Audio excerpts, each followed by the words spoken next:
दोस्तों मुझे जो है बहुत सारे ऐसे मैकेनिक भाइयों के कमेंट आते हैं कि सर जो हमारी होंडा शाइन बाइक होती है, होंडा शाइन हो गई, एसपी हो गई, तो इसके अंदर जब भी हम जो है पिस्टन रिंग डालते हैं तो ऐसे में हमारी बाइक जो है 6 महीने भी नहीं निकालती कि उसके बाद क्या होता है कि बाइक हमारी व्हाइट स्मोक देने लगती है।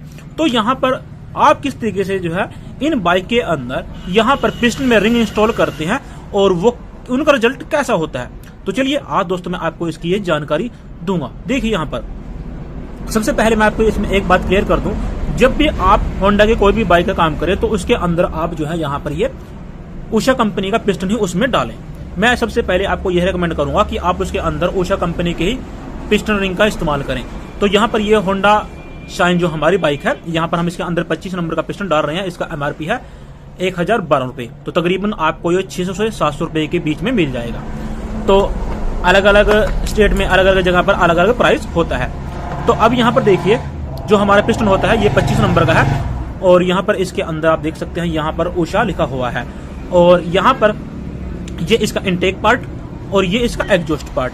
अब यहाँ पर बहुत सारे मैकेनिक भाई तो यहीं पर ही गलती कर देते हैं। अब आप सोच रहे होंगे कि ऐसा क्या। देखिए आपको पता है कि जब हम मान लो इंग्लिश में कुछ भी लिखते हैं IN, ठीक है, तो हम ऐसे लिखते हैं, देखिए जैसे कि ये IN है, ठीक है। तो यहाँ पर होता क्या है, जब हमने मान लो इसको यहाँ पर लिख दिया तो यहाँ पर ये IN ऐसे लिखा है, जबकि इसका मतलब होता है ये IN तो इस तरीके से सीधा है, लेकिन यहाँ पर ये इनटेक पार्ट होता है, लेकिन ये ऊपर की तरफ होता है जिस साइड में इसका बड़ा वाल्व होता है, जिस साइड में कार्बोरेटर वाली साइड होती है। तो ये आपने इसकी साइड जो है ऊपर की तरफ करनी है, ना कि आपने ये देखना है कि ये इन जो है ये ऐसे बिल्कुल सीधा है कि ये नीचे आएगा। तो मैकेनिक भाई यहीं पर बहुत सारी गलती कर देते हैं, ठीक है। मेरे पास ऐसी बहुत सारी बाइक आई है, चाहे वो हीरो, बजाज, टीवीएस किसी भी कंपनी की हो, होंडा ही क्यों ना हो, तो उनके अंदर मुझे पिस्टन नीचे की साइड मिलता है, जिसके अंदर बाद में जो है मैकेनिक भाई ये बोर करवा देती है। तो ये गलतियां बहुत आपको सुधारनी है।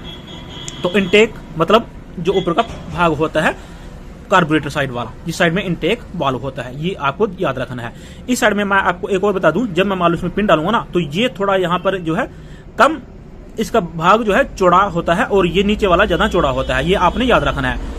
मान लो जैसे कि मैंने इसके अंदर ये पिन डाल दी ना, तो यहाँ पर ये आपकी फिंगर फंस जाएगी और यहाँ पर ये काफी इसमें प्ले रहेगी, ये आपने याद रखना है। ये इनटेक वाली साइड में टाइट रहेगी और यहाँ पर एग्जॉस्ट साइड में यहाँ पर खुली रहेगी, ये आपने याद रखना है। तो चलिए अब ज्यादा देरी न करते हुए आपको मैं इसमें ये दिखाता हूँ किस तरीके से आप इसके अंदर ये रिंग डालें। तो सबसे पहले आपने क्या करना है, जो हमारा ऊपर का पार्ट है ये इंट, ठीक है, ये तो आपने ऊपर रखना है। अब यहाँ पर पिस्टन के ना 4 भाग होते हैं, ठीक है। तो मैं आपको इसमें रिकमेंड करूंगा कि जब आप किसी बाइक के अंदर पिस्टन रिंग डालें तो वो 30-30